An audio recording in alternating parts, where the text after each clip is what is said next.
दर्शकहरू नमस्कार। यो थानकोटको दहचोक। आज हाम्रो यात्रा थानकोटको दहचोकबाट दहचोकको भ्युटारमा रहेको कालु पाण्डेको समाधिस्थलसम्म चाहिँ हुनेछ। हामी चाहिँ थानकोटको दहचोकबाट अलिकति उकालो लागिसकेपछि यस्तो दृश्य देख्न सकिन्छ। यो चाहिँ थानकोटको दहचोक एरिया र थानकोट चन्द्रागिरी जाने यतिबाट पर्छ। देखिएको दृश्य यतैको हो।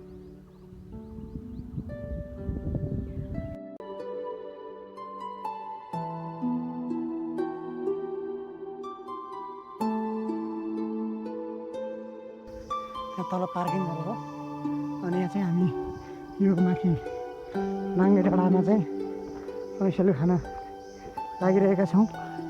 बाटो चाहिँ यहाँ लास्टै भिरालो छ। यहाँ ठाडो छ। मान्छे छन् जस्तो चाहिँ लाग्यो हामीलाई फिल भयो है। त्यहाँ माथि हल्ला गरिरहेको देख्न सकिन्छ। अनि त्यही भएर यहाँ बाटो चाहिँ यस्तो छ हो।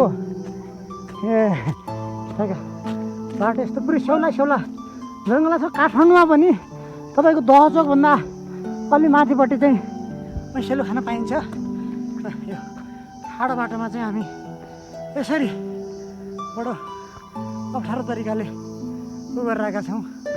हेलो गाइज, त्यहाँ दुईजना त्यहाँबाट हेर्दैछन्। हामी चाहिँ पैसा ल्याएको छौँ।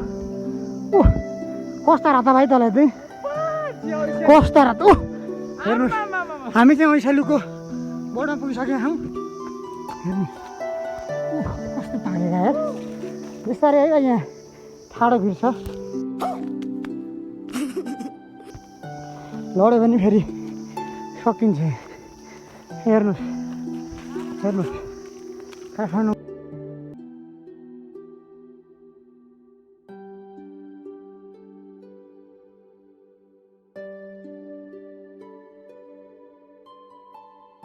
अहिले दहचोकबाट जस 800-900 मिटर उकालो चढिसकेपछि चाहिँ त्यहाँबाट काठमाडौँमा यस्तो खालको काठमाडौँको दृश्य देख्न सकिन्छ। यहाँ रहेको यतापट्टि देखियो त्यो थानकोटदेखि यता यो दहचोक एरिया हो। यो चाहिँ चन्द्रागिरी नगरपालिकामा पर्छ भने हामी चाहिँ अझै अब 1-2 किलोमिटरको यात्रा गरिसकेपछि नाङ्गे डाँडा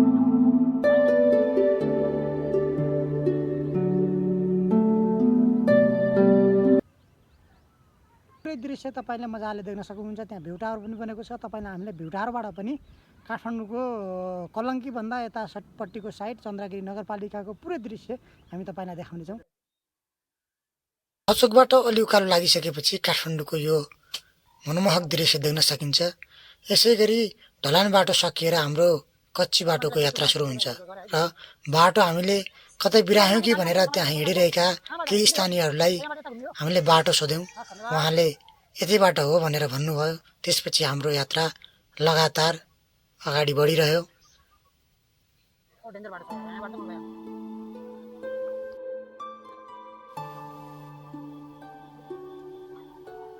बाटो एकदमै उकालो र कच्ची थियो। त्यसमाथि रातिको पानीले त बाटो पुरै खनिएको थियो।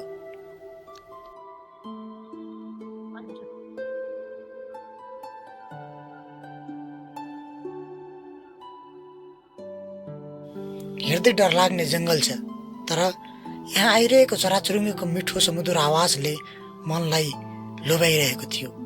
मन चराचुरुङ्गीको त्यो धुनमा पछि रहिरहेको थियो।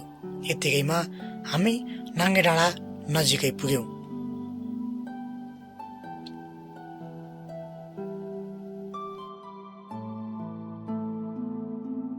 हामीले चाहिँ बाइकलाई एकछिनको लागि पार्किङ गरेर अब हामी चाहिँ माथि त्यो नाङ्गे डाँडा भनेको यहाँको भाइरल यो दहचोकको चाहिँ नाङ्गे डाँडा भनेपछि सबैले चिन्नेको ठाउँमा आइपुगेका छौँ।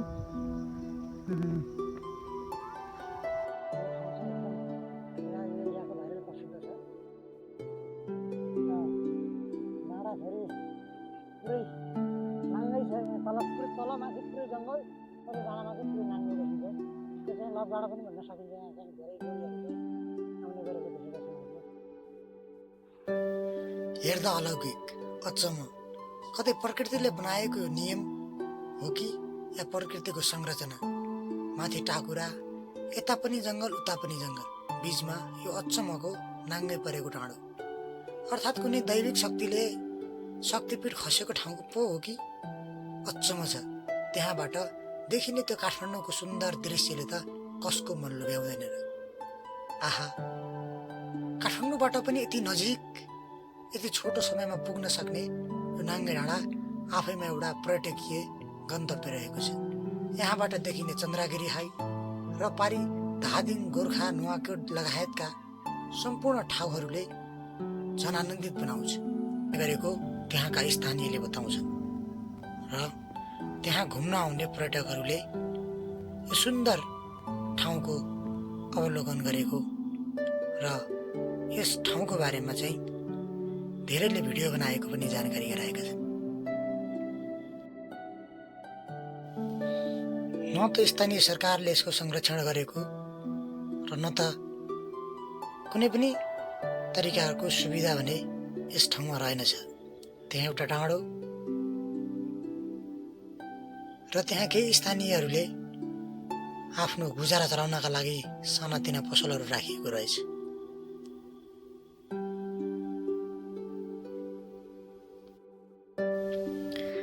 त्यहाँबाट देखिने दृश्य सुन्दर भए तापनि तर त्यहाँ डाँडामा भने फोहोर व्यवस्थापन रहन्छ।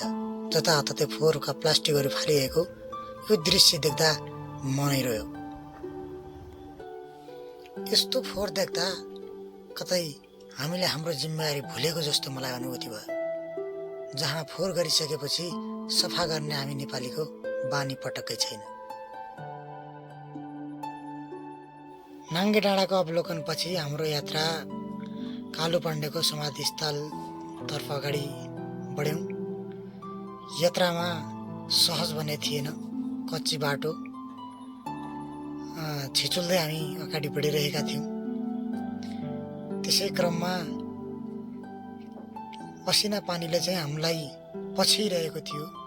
हामी जति जति अगाडि बढ्दै गयौँ त्यति आकाश कालो बन्दै गएको थियो र त्यहाँ ठुला ठुला पानीका थोपाले हाम्रो टाउकोमा बजारिरहेको थियो। त्यसै गरी हामीले यात्रा भने निरन्तर जारी राख्यौँ। यात्रामा अगाडि बढ्दै गयौँ।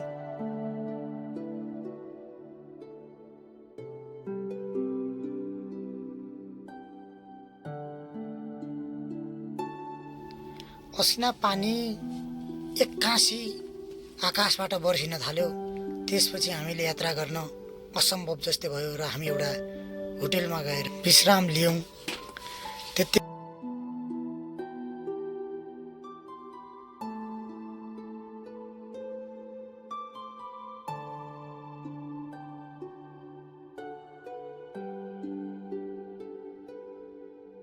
पानीले रोकिने नामै लिइरहेको थिएन।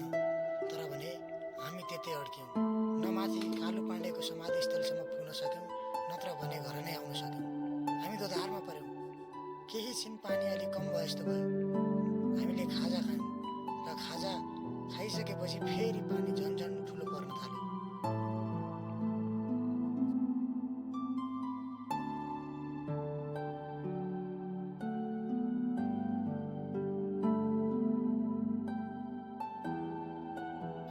पानीले रोकिने नामै नलिसकेपछि हामीले कालु पाण्डेको समाधिस्थलमा नजाने निर्णय गऱ्यौँ र पानी भने रोकिने नामै लिइरहेको थिएन। त्यत्तिकैमा हाम्रो निर्णय घर फर्किने नै भयो। हामी घर फर्कनतर्फ लाग्यौँ।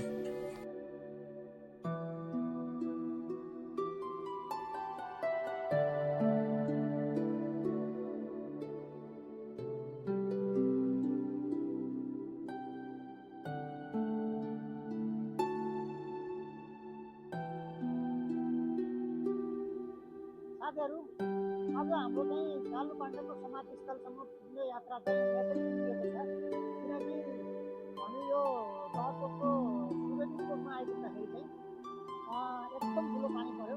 एकदम ठुलो पानी परिसकेपछि हामी त्यहाँबाट चाहिँ माथि यात्रा गर्न सक्दैनौँ। किनकि चट्याङ परिरहेको छ, असिना पानी आइरहेको छ। त्यो कारणले गर्दाखेरि चाहिँ अब तल माथि जान पनि सकिँदैन। अनि हामी चाहिँ यो गोर्खाली होटेलमा चाहिँ हाम्रो यात्रालाई चाहिँ पुगिरहेका छौँ। यदि फेरि कुनै दिन मौका मिल्यो भने हामीलाई चाहिँ तपाईँलाई त्यो कालु पाण्डेको समाधिस्थलसम्म पुरै पुरा भिडियो बनाएर तपाईँलाई देखाउँछौँ। आजलाई त्यही भिडियो हेरेर रमाइलो गर्नुहोस्। हवस् त, आजलाई यति नै।